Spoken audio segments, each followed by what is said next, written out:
Bayanlar baylar, fantastik diyarlara hoş geldiniz. Hiç durmadan, hız kesmeden oynatma listesinde bu bölümleri seyreden arkadaşların hepsine çok teşekkür ediyorum.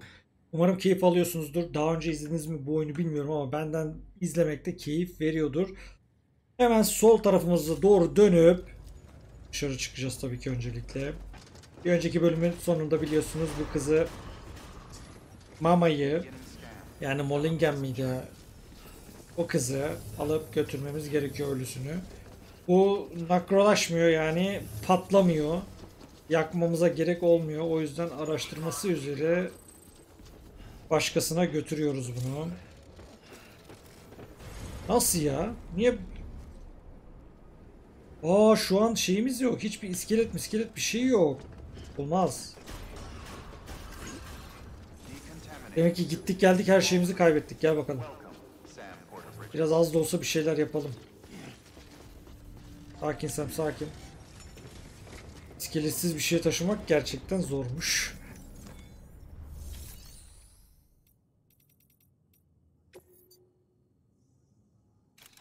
İskelet. Bir tane bot üretsek mi? Bir tane 3. seviye botumuzdan üretelim. Sonra güç iskeleti değil. Her zemin iskeleti sevmiştik biz. Üret. Benden üret bakalım. Bir tane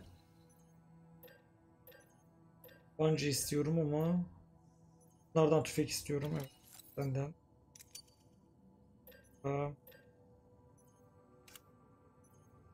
Araç istemiyoruz. Bir tane kan torbası iyi olur. Bu kadar yeter bize.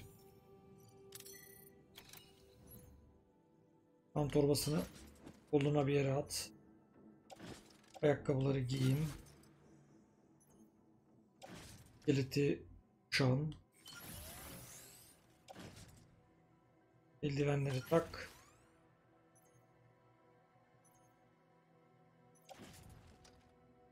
Buraya asalım bunu da. Onayla bakalım. İşte bu. Bayağı bir şey kaybetmişiz ya. Bu kadar yeter bize şimdi. Zaten fazlasında... Allah seninle... Bununla gitmek zor olacak ha.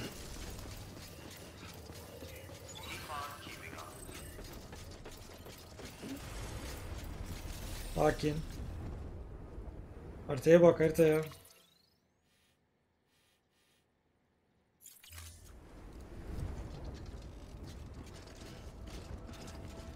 Oraya en iyi nereden gidebiliriz?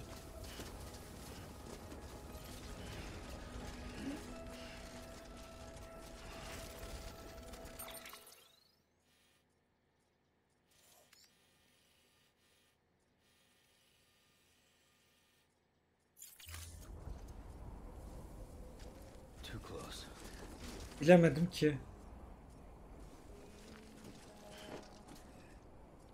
için teşekkürler. Sağlam telif yedik bu oyunda be.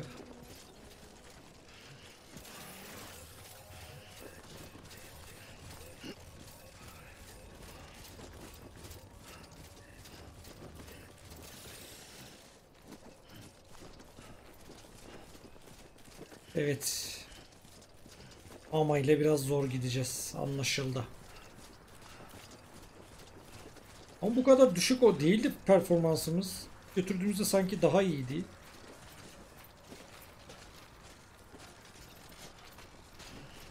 Şu an bir duraklama döneminde gibi hissediyorum.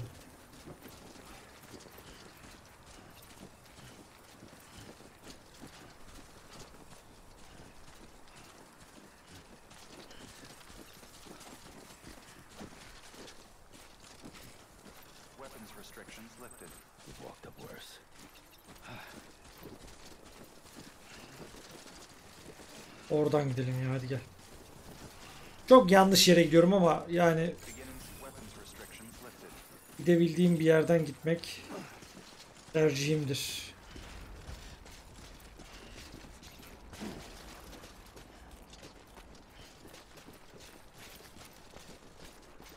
Hele ki üzerimizde mama varsa.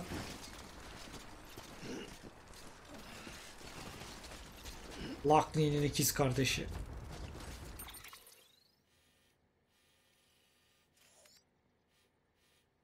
Evet, çok ayrı bir yerdeyiz. Ama mecbur o tepeliğe çıkıp öyle gitmem fayda var sanki. Bana öyle geliyor. Ama gidelim bir yerden işte. Kahvelerle çok dalaşacağımızı zannetmiyorum.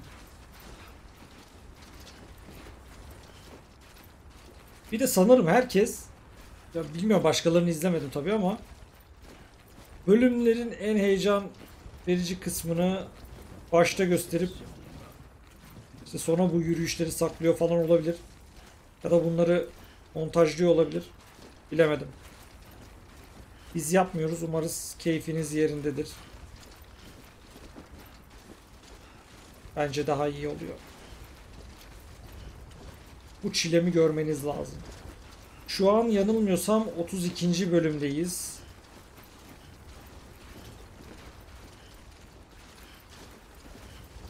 Bir 10 bölümlük yolumuz daha vardır bizim. Haritayı açalım bakalım. Evet, buradan aşağı inip sağa doğru devam edip aralardan şöyle geçip kıyısından buraya gelebilir miyiz? Kafamızda deli sorular. Biraz yokuş aşağı hızlanalım bari. Oradan da sanki yol var, evet, eski kullandığımız yol, ama ben şuradan gitmek istiyorum.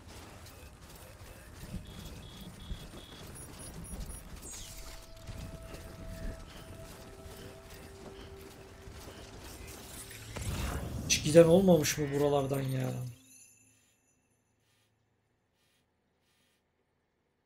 Tam karşıdan gideceğiz, evet. İmkansıza yakın, o yüzden şuraya gitmemiz daha mantıklı sanki ama deneyeceğim be. Şş. Allah, tam da zamanında mı yani? Karnımızda bebek de var artık, sakin sen.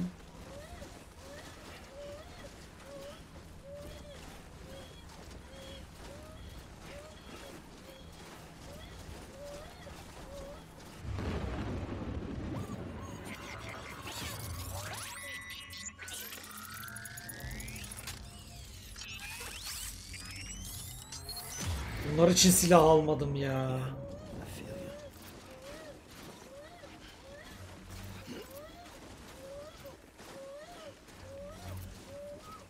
Bunlar için silah alaydım iyiydi.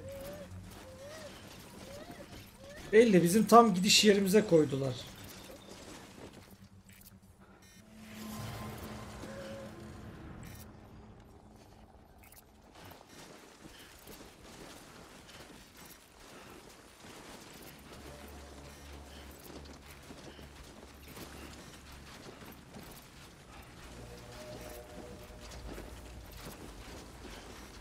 Oyun oradan gideceğimi zannediyor ama yanılıyor. Orada da, oraya da mı koydunuz lan?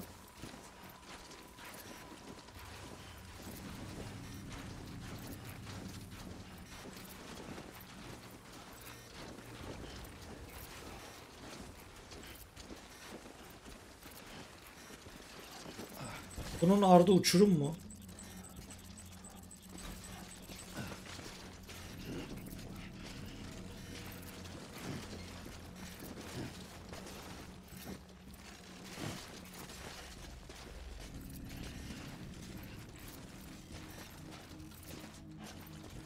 Evet be, uçurum değilmiş.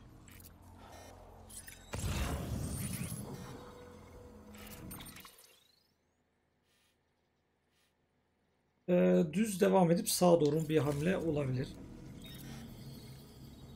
Bu aralıktan gidip devam edebiliriz belki.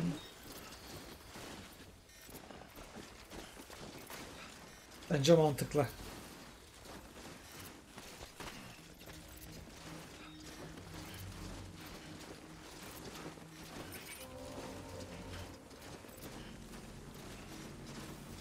Kesinlikle motor istemiyorum. Bu kadar dik zeminde kullanabileceğimizi sanmıyorum.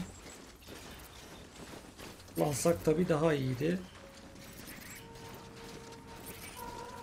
Her yerde var gibi bu kahvelerden. Şu sağa doğru devam etmemiz mantıklı olur ama öcü denk gelmek istemiyorum.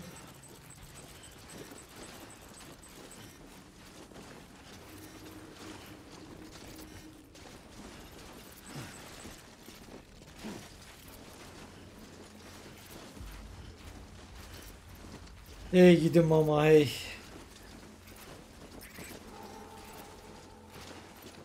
Nereden gidelim? Buradan gidelim bari. Vallahi oyunlarda kar yağışını seviyorum. Normalde de seviyorum. Karda yürümeyi falan. Burada doyduk. Kara doydum.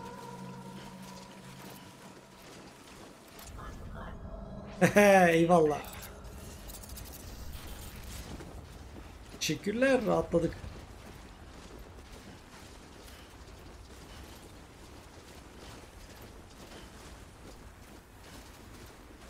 Şimdi şurası mı?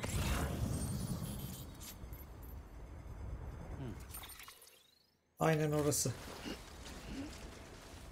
Biz geliyoruz. Müzik mi başlatacaksın? Mesafe çok kısa.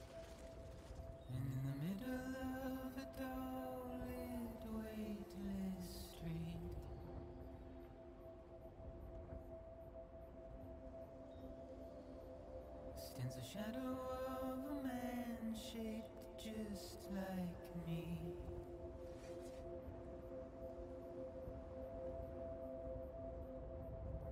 My curiosity keeps me confused.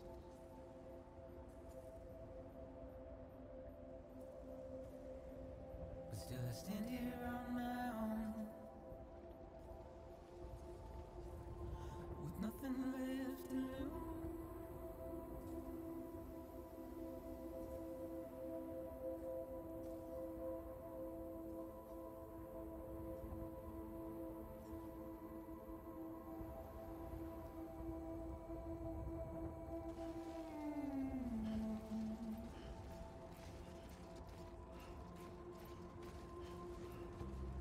Under the rain I don't accept, wash away my sins.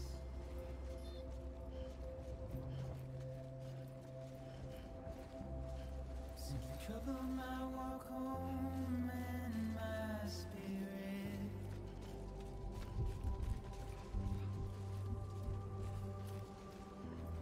Because I never said no or put up a fight.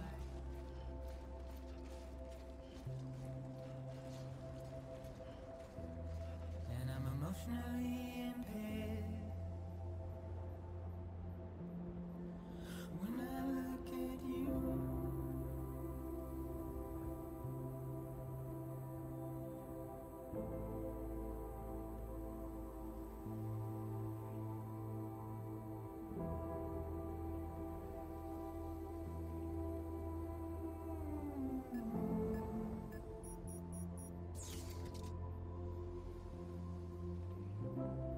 and I'm trying to keep these bones inside my skin.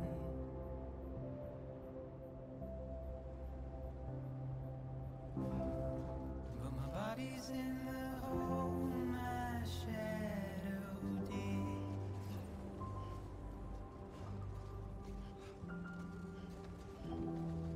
As I struggle to maintain my position,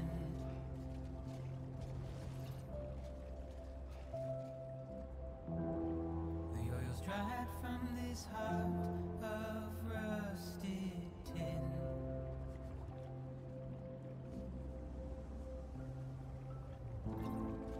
And I wonder if I survive this without you.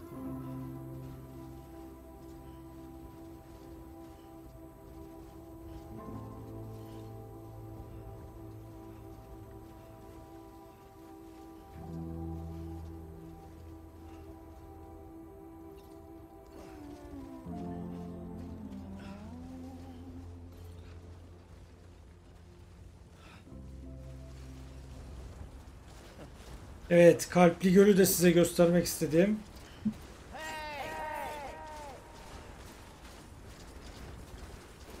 Hartman'a da geldik. Scanning bridges ID. Verifying ID. Ay ay. Mam. All weapons will be locked until departure. All clear. Welcome, Sam Porter. Burada nasıl bir yermiş be?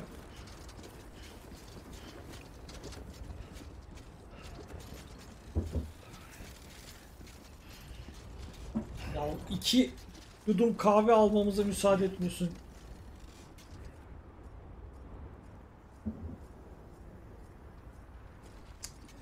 Ya yemin ediyorum müzikler öyle bir psikolojiye sokuyor ki adamı.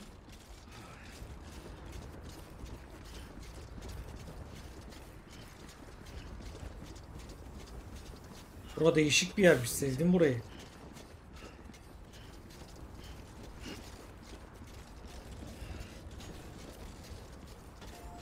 Oho, ateş mateş. Belli burası aşk şehri ya, kalpli göl. Atı yap. Delivery complete. Displaying performance evaluation. Görüntüleyelim bakalım. Geciktik, orası ayrı. Ama biraz kendisiyle gezmemiz gerekiyordu da. C ne ya? Gönüllülük. 120 olduk. Ses için dağıtıcıyız hala. Registered. Awaiting Cupid connection. Hadi bakalım. Bence Hartman burada yanımıza gelir ha.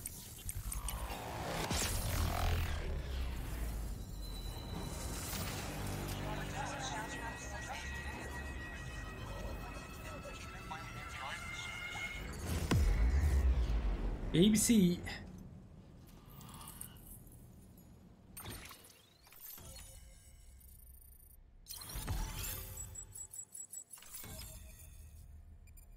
Maşallah her yerin bağını kurduk zaten. Termal dolgu neymiş ya? Gerçekten kalp alanı yani. Yapmış adam, yapmış. Proceed into the facility with a cadaver. Kadavra ile doğru tesise mi gidelim?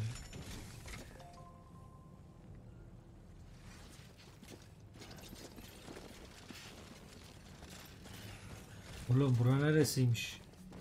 Hartman ne yapıyorsun?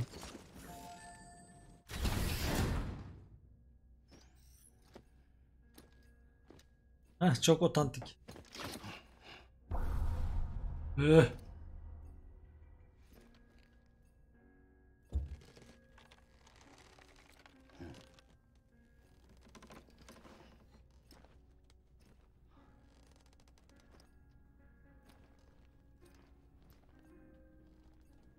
Ne güzel bir yermiş ha.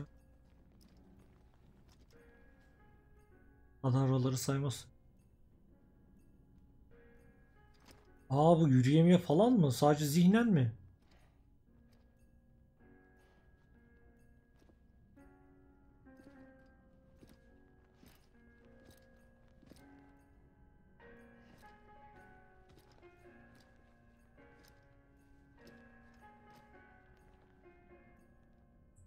Yine bir telif.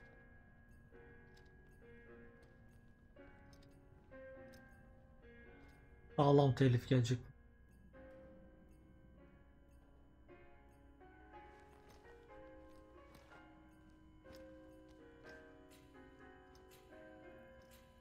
Ne oluyor be?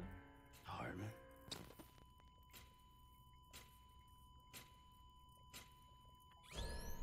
Administering shock. Stand clear.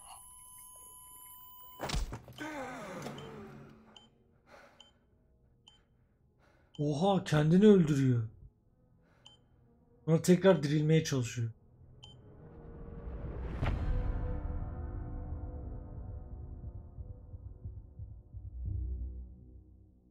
Bu adam evet ismi gibi yürek yemiş yani. Well, you certainly caught me with my pants down. Glad you could make it, Sam. I'm sorry. I didn't mean to alarm you, but I am what I am. Ah, please lay her down there.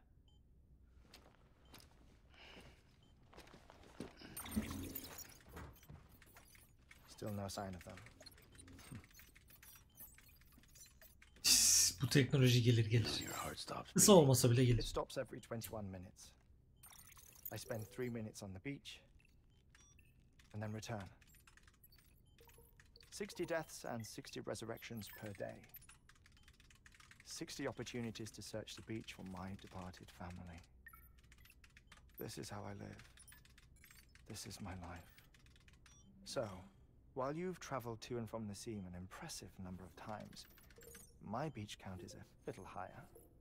218,549. Oha, o kadar kez ailesini aramak için gitmiş.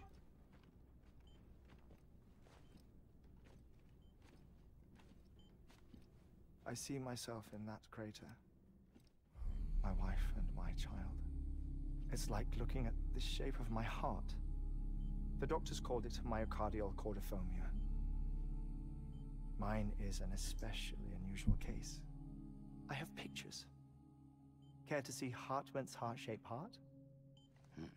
No, you really should. It doesn't run in the family. You know, I never came to terms with their loss. In the days that followed, I became obsessed with an idea that the beach is real and they are on it.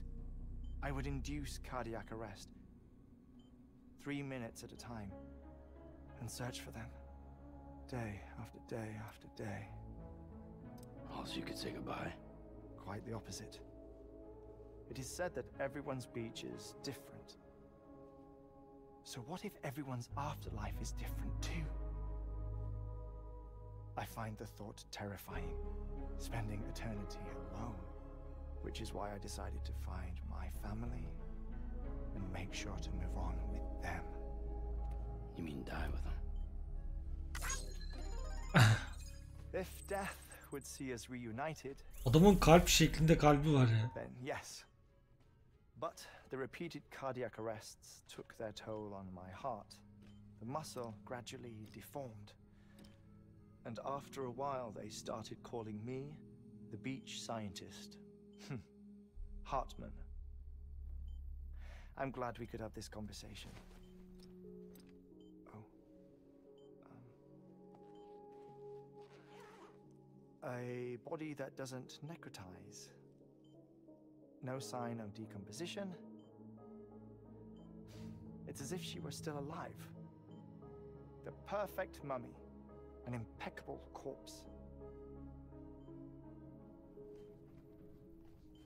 What's wrong? Where's the other thing you were supposed to bring? Ah, found it. Behold. Wait, dead man.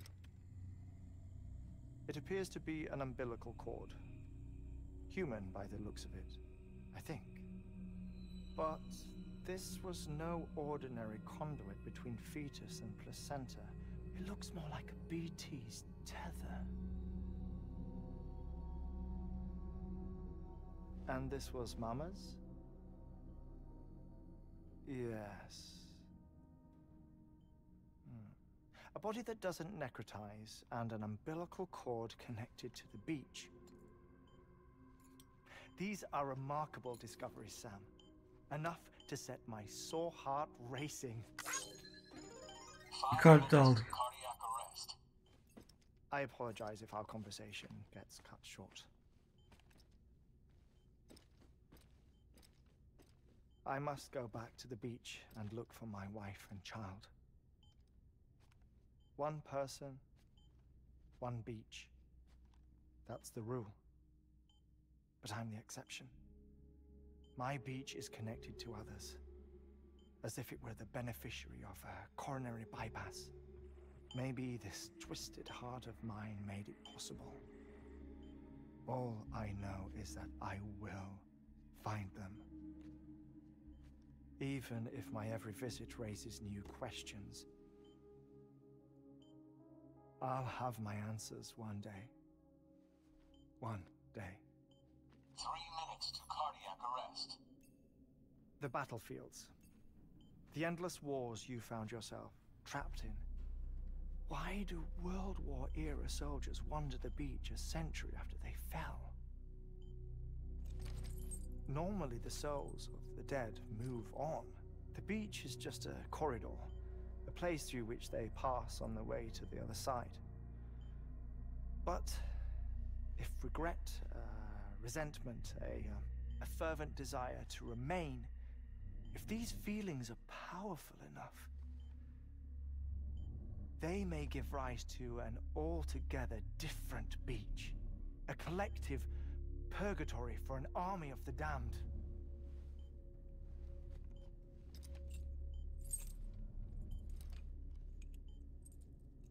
Clifford Unger. His misery and hatred, combined with your BB acting as some sort of catalyst, have brought these battlefields to our world. 2 minutes to cardiac arrest. Please proceed to a safe location. It's just a theory. You think Higgs is pulling the strings? Pulling all their strings? Ensure you are in a stable position. I don't know. But evidence does suggest that Higgs brought them here.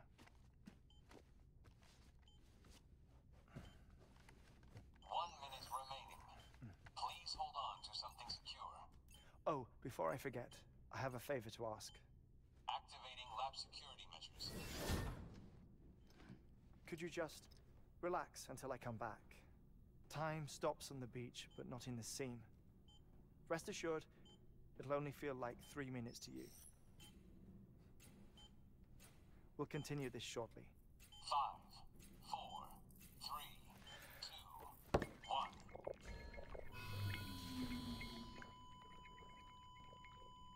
1. Hayda. Ya yine arkadaş gerçekten inanılmaz.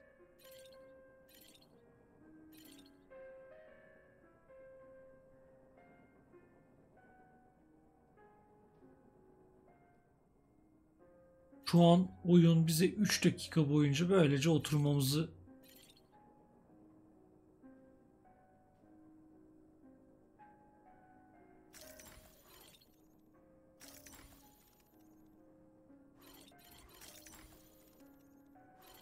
ilginç bir şeyler bulmamız gerekiyor mu?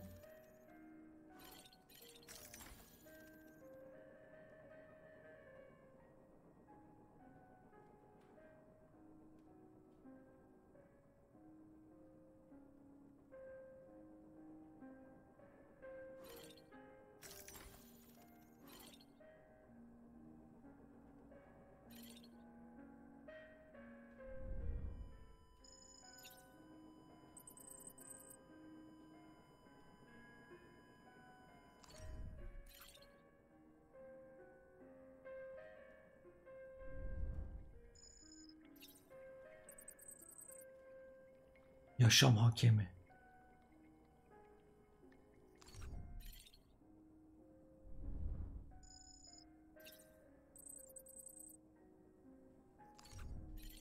Amayı yeniden canlandırabilir miyiz acaba ya? Öyle bir şey yapabilir miyiz? Yapamaz mıyız?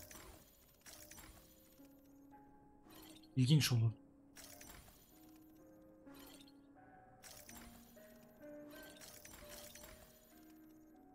Psikopatlara bak.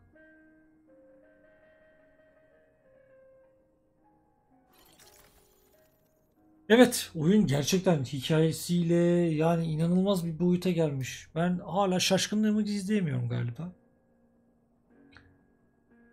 Şu fotoğrafa bir bakabiliyor muyuz?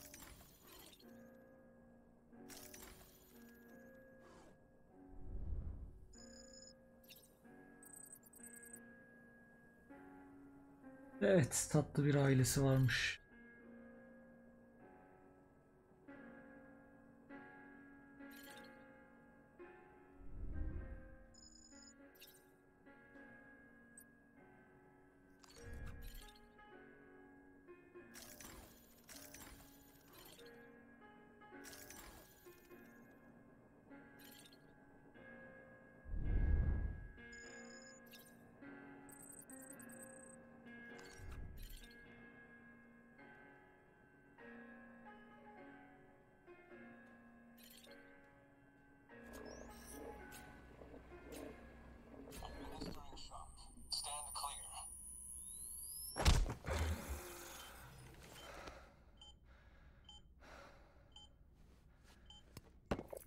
İnsan yorulur be. No luck.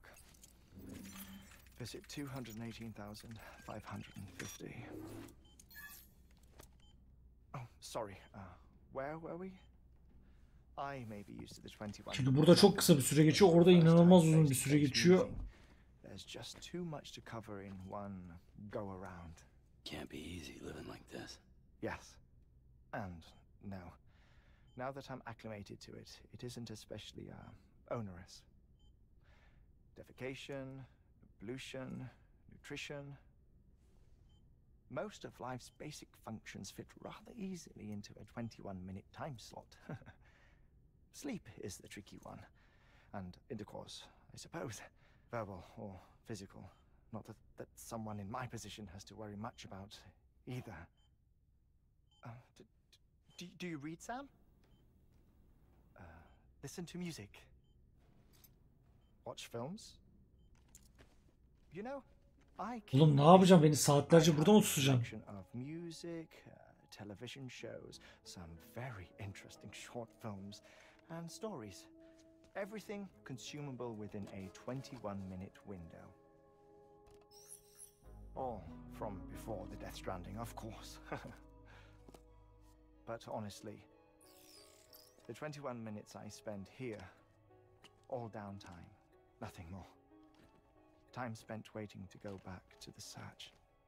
My body may be present, but my soul is on the beach. I'm already dead. I know that feeling. Lost my family in an accident. Well, I never expected you to open up to me.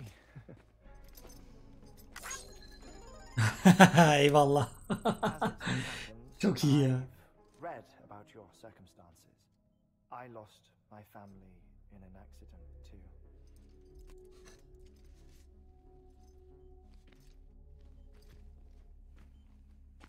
I was in the ICU having heart surgery, out of town, in the city.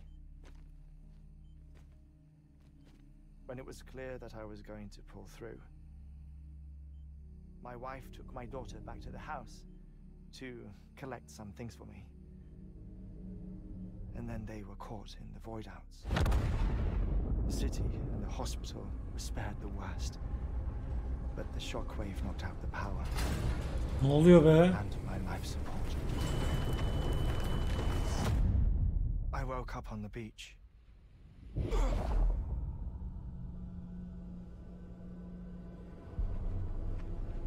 Oha.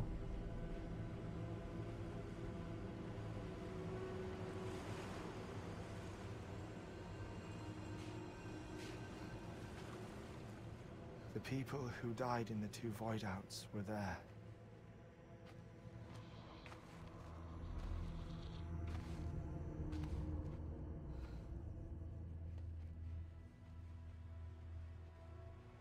What happened? What's going on?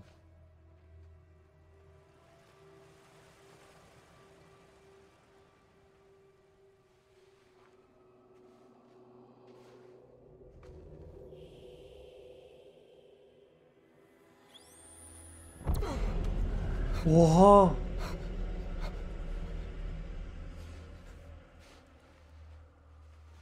I saw my wife and my daughter in the procession. Hey! It's me!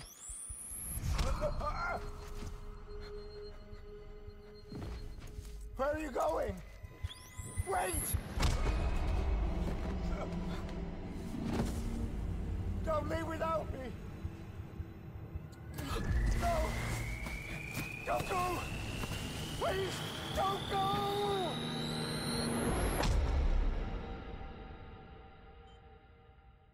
The ICU's backup generator kicked in, and I was brought back to life by the defibrillator. Exactly 21 minutes after my heart had stopped. And that was the last time I saw my family. It's my damned heart's fault that we were torn apart, but it's also the reason I'll see them again someday. It defines me. I am Hartman.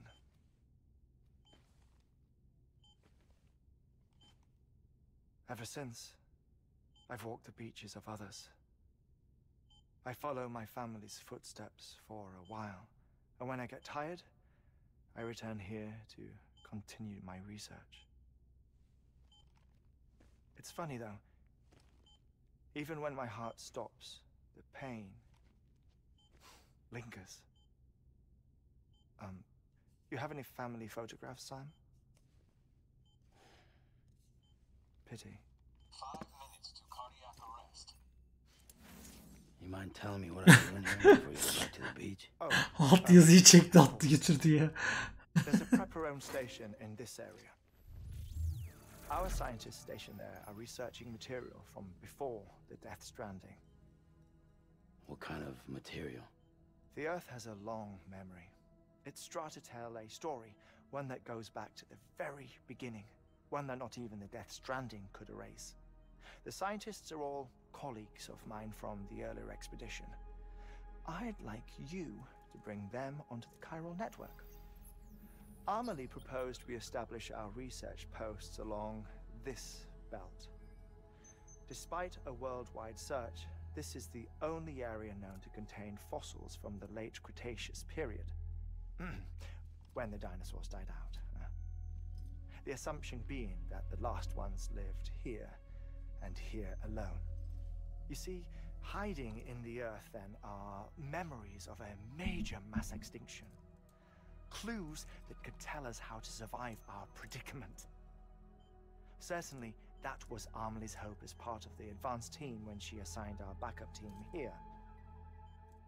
The past informs the present and aids us in building the future. She was careful to impress that upon us before she went west. 3 minutes to cardiac arrest. Shut up. I'm putting you on mute. Sometime later, we began to observe unusual activity in the tar belts outside Edgenot City. Vast quantities of tar began surfacing, spreading, consuming many of my colleagues, as well as a chiral waste station. The whole incident defied explanation. You think Higgs is to blame? I don't know, but we needed that way station. It was essential to expanding the chiral network westward. That's why I'm asking you for your help in building a new one. It won't be much given the handful of equipment we've managed to scrape together. Nothing like the knot cities, that's for sure. But a knot is still a knot. Sam, I want you to use the Cupid to put the scientists on the network, then go to Amelie. Afterwards, we can get back to the important job of researching the deaths.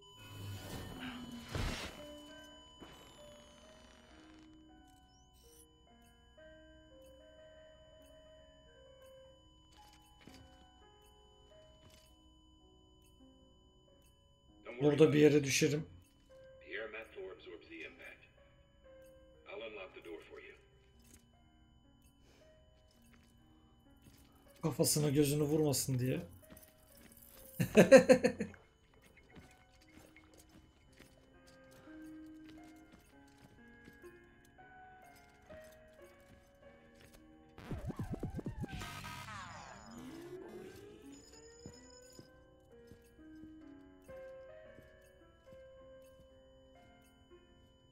Ya bu bu nasıl bir şeydir ya? Çok ilginç. Evet. Ardından laboratuvara Sam için yeni bir sipariş al. Tamam, yeni sipariş alacağız. Nereye gidiyoruz gençlik? Hadi sipariş alalım önce.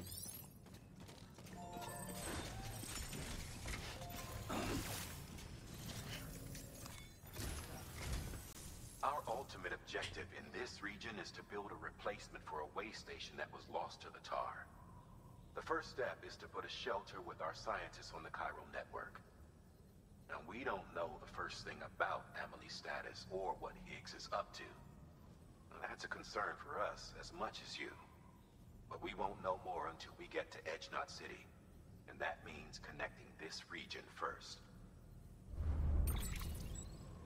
You should start with the geologist and the paleontologist. The latter's holding something for the Evo-Devil biologist, so I recommend you save her for last. That way, you can finish a delivery and link up the final site in one go. Once all three are on the grid, come back here. Then we can get to work on the replacement for that lost way station.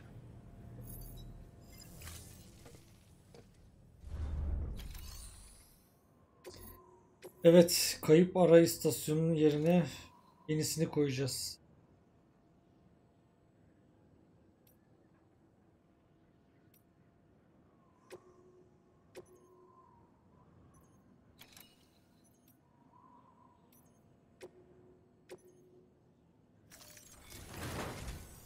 A geologist of ours has been studying fossils as part of his research into prehistoric extinction events. He's been out there conducting excavations for a while now and has begun to suffer the effects of chiral contamination. No doubt the result of excessive exposure to chiralium during the dig. Until the site is properly decontaminated, his work can't proceed. Nor will his health improve. So we need you to bring him some chiralium scrubbing agents. Administering shock. Stand clear.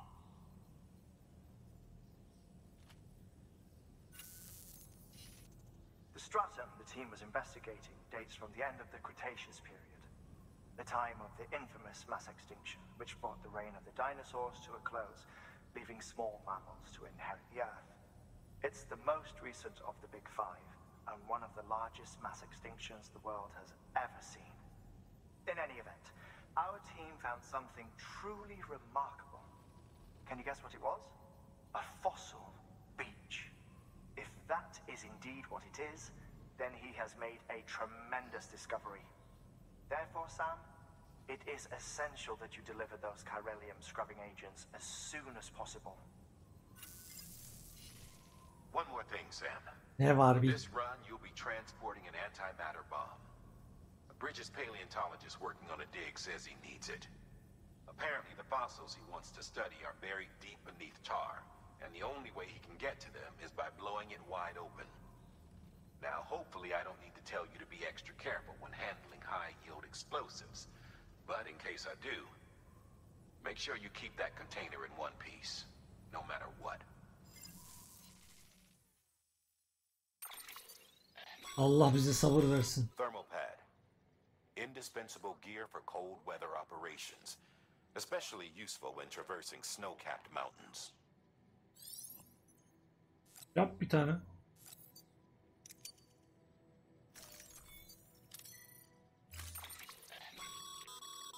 Sam, I'm sure you haven't forgotten, but you need to be extremely careful with that antimatter bomb, especially when transporting it by a carrier or vehicle. Any irregularities should trigger an alarm. Don't ignore it. Tamam tamam. Güzel. Tamam yeter, daha verme. Daha vermesene.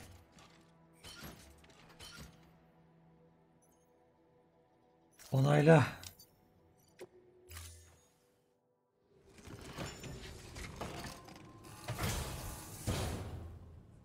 Order assigned.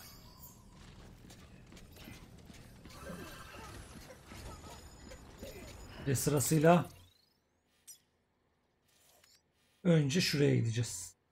Sonra buraya, sonra buralarda bir yerde bir şeyler açılacak. Oraya gideceğiz. Hadi bakalım.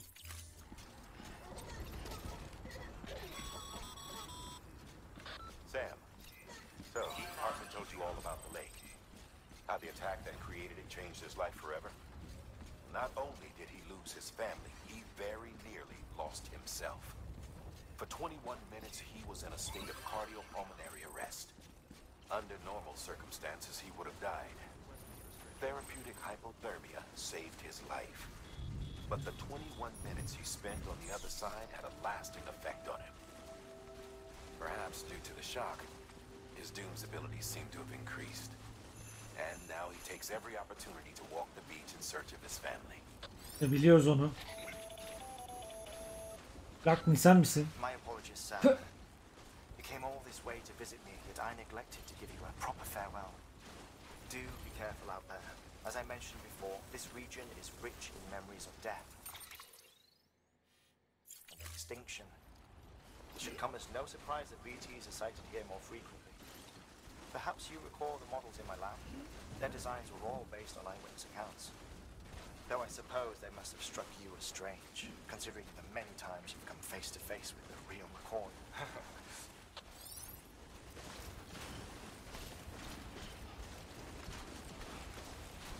Bir de Lakne arasa bizi. Sevinirdik. Doğru yere gidiyor muyuz ya? Tabii ki hayır. Gidebilmenin tek yolu. Buradan aşağı indikten sonra orada kahveler var belli. Aynen. Sola döneceğiz. Devam edeceğiz. Yapacak bir şey yok. İlk soldan düz devam ederiz.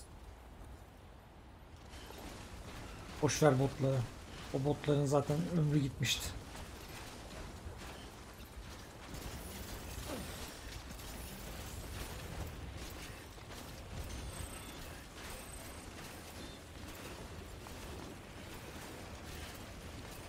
Burada kahveler var. Şuradan gidelim. Belki burada yoklardır.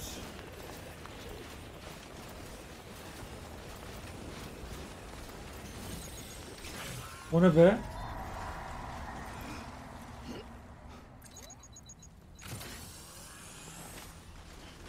Bizim bebek hissetmedi. Doğru yerdeyiz.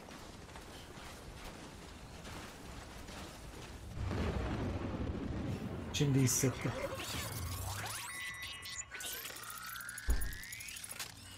Göster bakalım. Good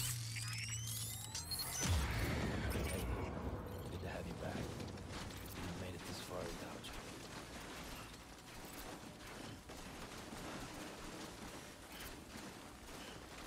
you. Bomba bir şey yapsaydık keşke ya. Ya bir şey diyeceğim, şu silahlara. Silahta sadece tüfeğimiz var.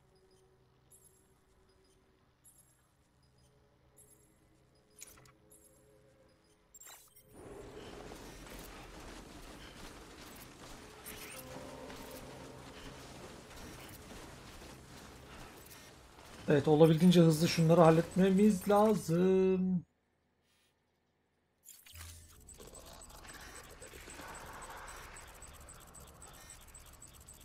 Orada yerdeki ne?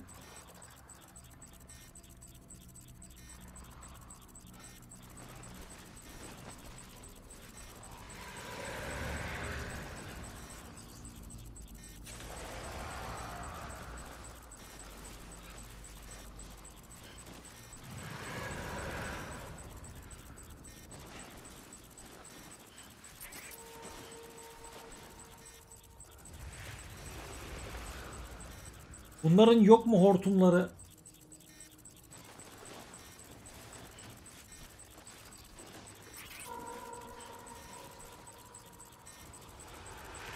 Bak o ilerliyor ha.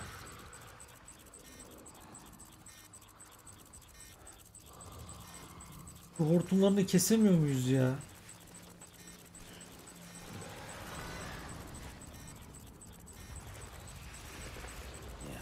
I feel you.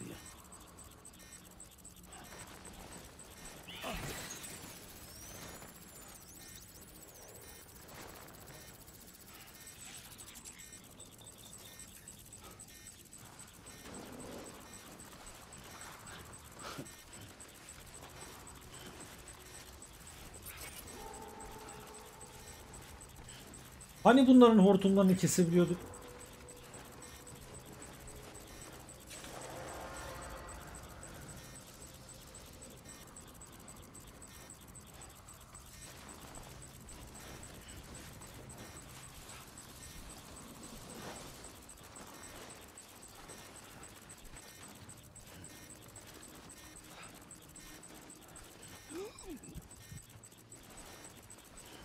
Ben nereden gidecektim? Yani dümdüz gitsek de olurmuş.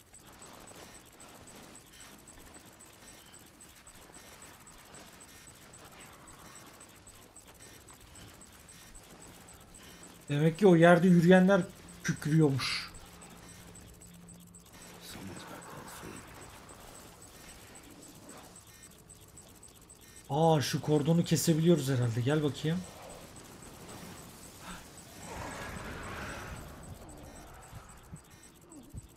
riski alacağım. Vallahi alacağım.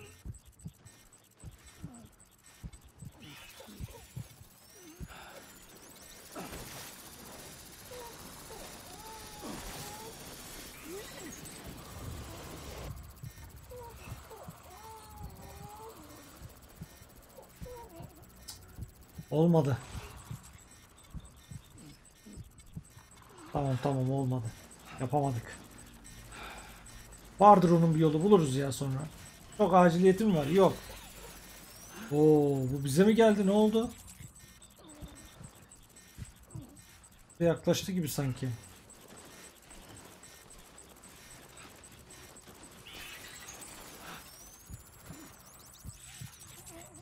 Vallahi bize doğru yaklaşıyor ha.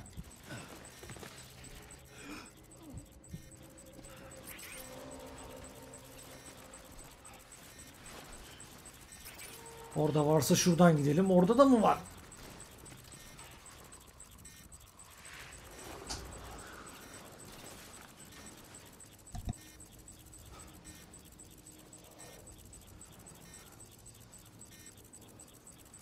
Come on, you doing this?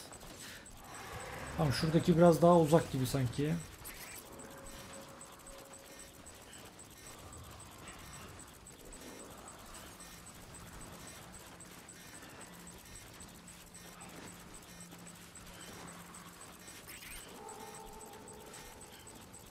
Doğru yer olsun lütfen. Nasıl bir yerdesin sen arkadaş ya?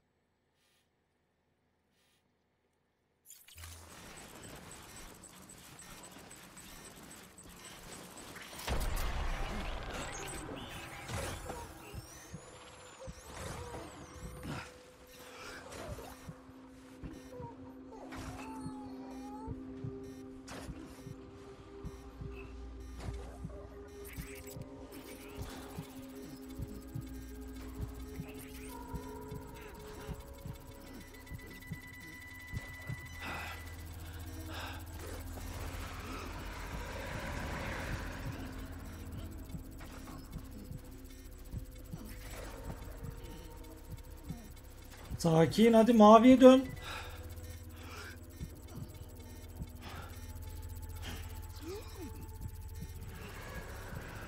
Orada yerde var bir tane ya.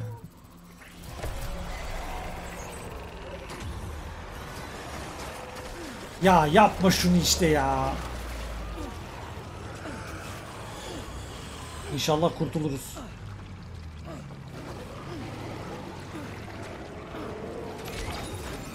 Hayır. Ya çok kötü oldu. Kargolar düştü.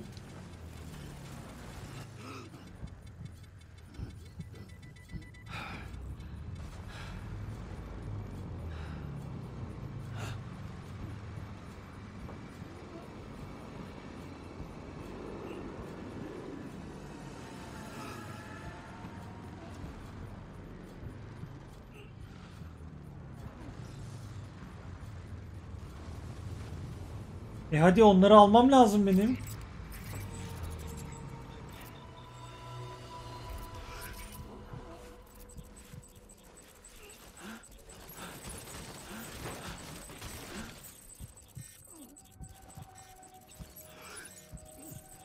Bırakmadık değil mi bir tane bile bir şey? Güzel. Devam. Buradan gidersem iyi olur herhalde. Düz gideyim işte ya.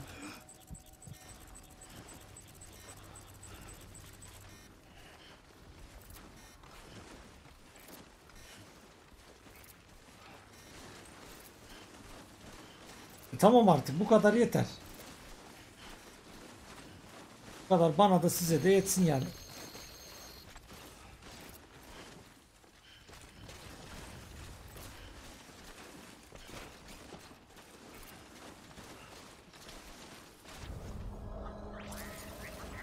Eyvallah, hayatta kaldık. Hepinize selam veriyor. Dümdüz devam edeceğiz.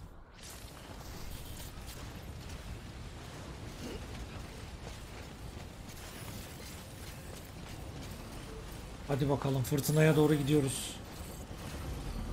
Acaba aşağıdan mı gitseydik?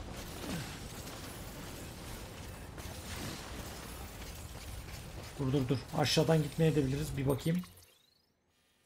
Fark eden bir şey yok sanki.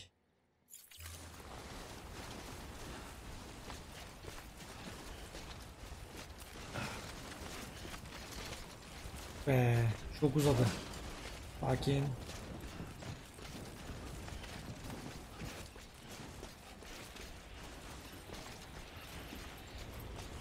İnşallah uçurum değilsindir.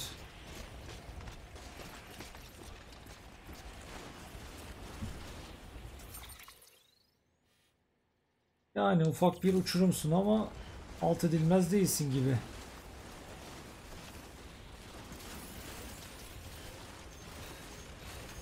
Sağdan niye gitmiyorsun? Heh.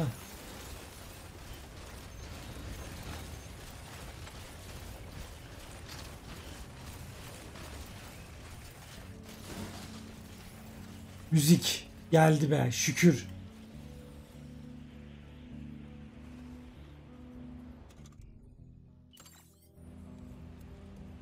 Dinlenecektim ama dinlenmiyorum. Hadi müziğe veriyoruz kendimizi.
Ne güzel müzik dinliyorduk ya.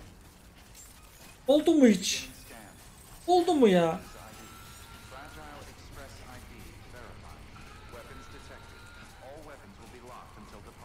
Müzik dediğin böyle olur ve dinlenir.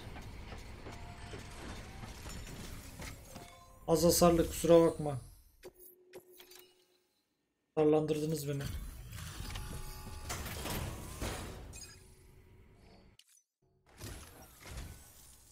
Much appreciated, friend. Biz teşekkür ederiz. Thanks to you, we can finally move ahead with the dig. I swear, this Al, was bombalar bad. senin de I was herhalde. worried about getting asphyxiated. Tamam. Not that I need to tell you. You did it after all. Though I can't for the life of me imagine how. Hadi bakalım. Teslimat. Çok yavaş değildi ya. Yeni müziğimiz eklendi. Güzel. Devam.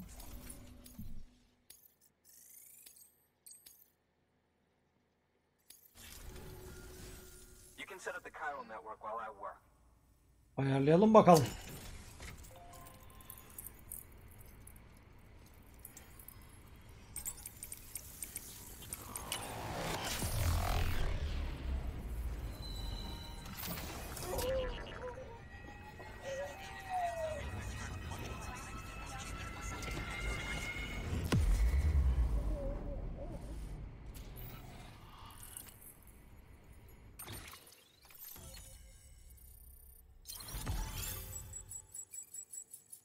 Evet, burayı da bağladık. Oksijen maskesi. Kesinlikle yapmamız gerekiyor belli. Tematik bombanın da alanını yapalım. Buralar araştırıldı. Anyway, as it turns out, Sam Bridges, I have a favor to ask. Hayda. A local porter was on his way here with something very valuable, but dropped it en route. It's a 200-million-year-old ammonite, which looks, he says, almost as if it were still alive. Ne? He apparently stumbled across it in a boulder field which had previously been hidden beneath a glacier, but that's not the half of it. The man claims this ammonite has an umbilical cord. An umbilical cord. Color me skeptical, but the specimen merits study, and I wasn't about to leave such delicate work to an amateur. So I asked him to carve out the whole surrounding chunk of rock and bring it here to me. Naturally, I wanted to compare it with contemporary specimens in the vicinity, which is why I had him excavate a number of those in addition to the one he told me about. But what does the dumb fuck go and do? He loses the whole shipment. Didn't even have the good sense to mark which container had the ammonite with the umbilical cord. The cargo was supposedly lost in the area to the southwest, where toxic gases have a tendency to build up. Old Mr. Reliable claims his cargo scanner is broken, and there's no way he can recover the shipment. But you could track it down. Bulmasaydık ne olurdu ya? Git sen bul. With an oxygen mask. Just to be safe. You can pick it up when you accept the order.